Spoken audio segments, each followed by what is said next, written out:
The folks at NACEDA, you can think of us as a bee that goes from flower to flower, this garden, and picks up some pollen, transports it to another flower, takes some pollen from that flower, takes it to another place, and just kind of, it's called cross-pollination. So that's what I feel like we do. And so each one of these trips, I pick up a story from a previous trip, share it with folks, and I think people value that. They listen to that. They really have their attention when I talk about something someone said in Alabama.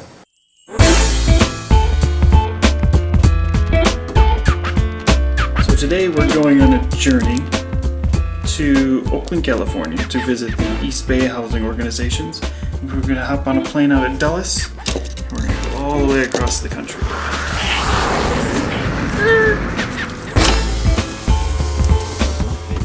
San Francisco, Oakland, the East Bay area is going to have a really interesting story to tell about their history around community development, where they're going as an urban center that is progressive. It's West Coast, but has kind of old and new.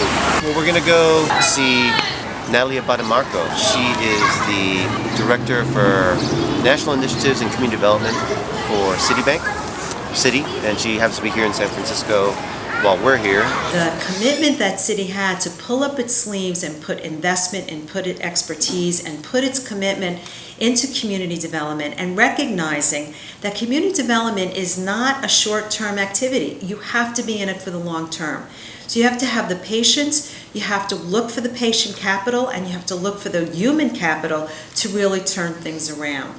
And I am amazed at neighborhoods that I see now in New York that are really quite vibrant, that understood gentrification and what it meant to low-income people, and how to really come up with a mixed, balanced neighborhood with good and decent housing, with a vibrant commercial strip, with a good school, with a good healthcare center. And that really was what excited me about coming to Citi.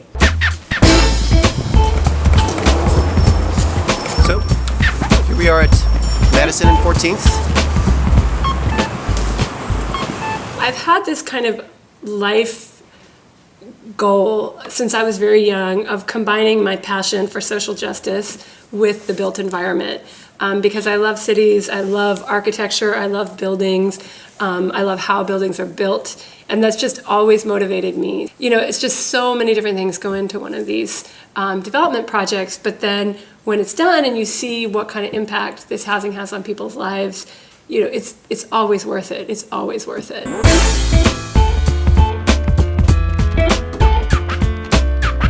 And so this is brand new construction, right? This was a parking lot. That's what we heard.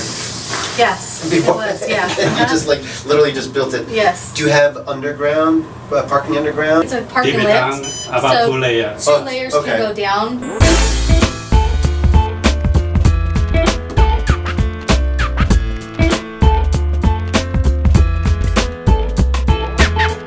So on a sunny day, does this heat water, or how do you That's it heat? for the electric. For electric. Okay, swell. Great view and everything. Yeah. Ceiling to floor windows. We get people walking all the time and they're looking for apartments, and then we tell them it's affordable, and they're like, oh, really?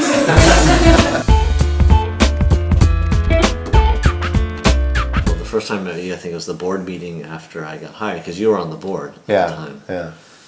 Of the Asian Community Development Corporation in Boston.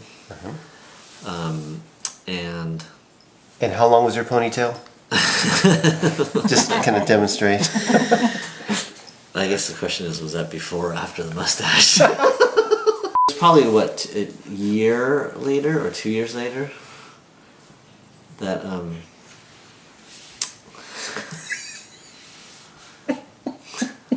What's the snickering for? it was like a year or 2 years later, I think, when you joined the staff.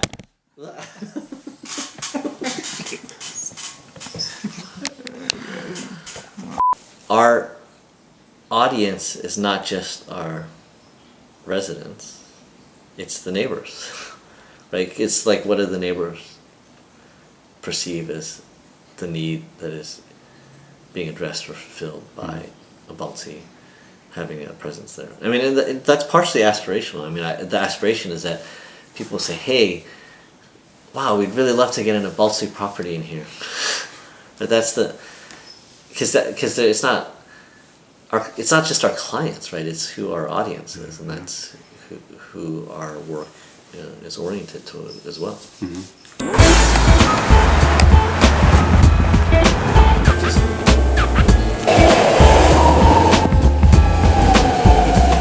Satellite is a nonprofit affordable housing provider that for 45 years has served the East Bay area of the San Francisco Bay Area, serving primarily seniors and people with disabilities.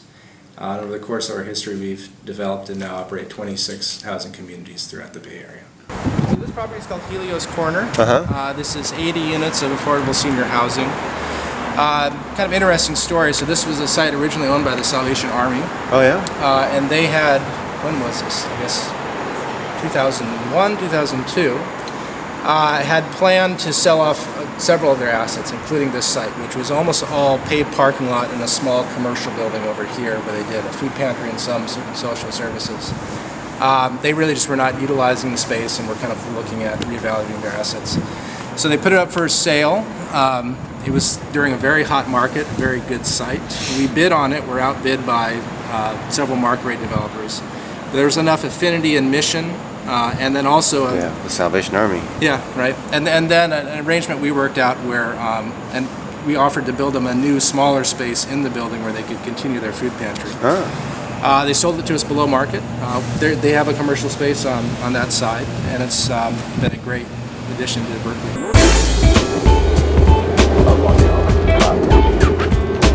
We are driving up Broadway right now in downtown, or I guess uptown, Oakland. It's the main thoroughfare, and we are headed for Valdez Plaza, which is a senior rental housing development operated by Satellite Housing. Today we're going to be observing the town hall meeting.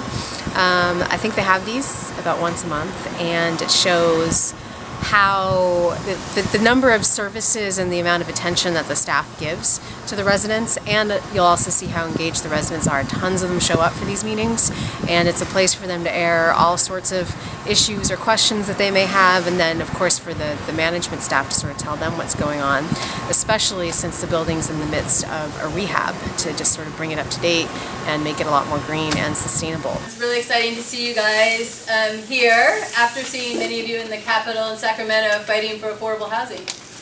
係啦，咁呢位就係莊小姐啦，大家都好熟悉啦。咁佢首先咧就係好多謝大家有參與過呢一個。Say Sacramento. Sacramento. Sacramento. Yeah.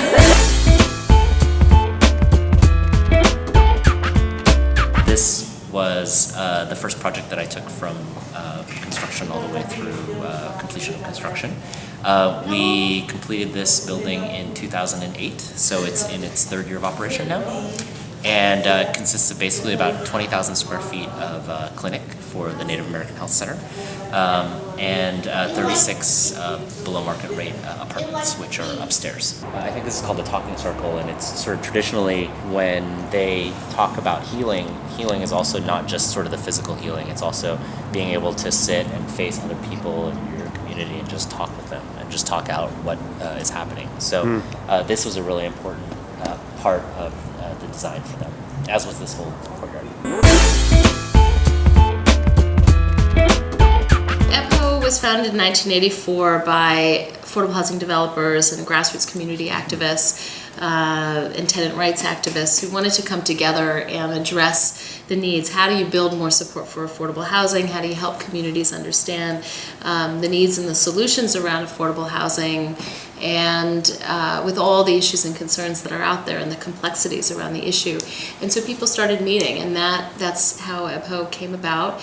It became more formalized in an organization and incorporated in the mid-90s, and it started out focusing on Oakland mostly. It was Oakland housing organizations, and then it expanded to all of Alameda County, and then a few years later to all of Contra Costa County as well. So it moved from being OHO to EBHO, so East Bay Housing Organizations. I did my undergraduate thesis on the relationship between community development and community organizing, and building building neighborhood movements among low-income communities and communities of color, which was my focus. And that really launched what I then wanted to do. I wanted to do community organizing at a community development organization working in low-income communities and communities of color. And at the time, in the early 90s, this was a really heated conversation within the CDC world. This was one of the first kind of waves of the question, are we an industry or are we a movement? So my grand conclusion at age, whatever I was, 20 something, was that in order to really have a true impact in dealing with the true problems of poverty and housing in this country, we needed to get back to movement roots, and we needed to impact and engage broader sectors of people to really see that kind of change. Otherwise, we'd be marginal developers of affordable housing. What I was just struck by is how engaged the board of EBHO is in this, how they engage with each other, and I think it has a lot to do with the fact that AMIE FISHMAN, the executive director, sees her role as a community organizer.